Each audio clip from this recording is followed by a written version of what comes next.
ইথা কত দিন পরে প্রভু ইচ্ছা মতে জন্মিলেন নরোত্তম ভক্তি প্রকাশিতে। কিবা মাঘ পূর্ণিমা দিবস দণ্ড ছয়, সর্বসুলক্ষণ হইল প্রকট সময়। মাঘ মাসের পূর্ণিমা তিথিতে জগতে ভক্তি প্রকাশ করবার জন্য নিত্যানন্দ প্রভুর অবতার ছিল নরোত্তম দাস ঠাকুর মহাশয় এই ক্ষেত্রে ধামে আবির্ভূত হলেন। আর সেই আবির্ভাব তিথি এবছর 1 ফেব্রুয়ারি।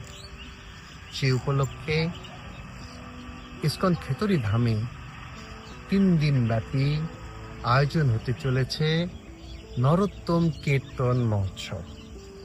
জানুয়ারি 30, 31 ও 1 ফেব্রুয়ারি, শুক্র শনি রবি 3 দিন সকাল 10টা থেকে রাত 10টা পর্যন্ত হরিনামের বন্যা বয়ে যাবে।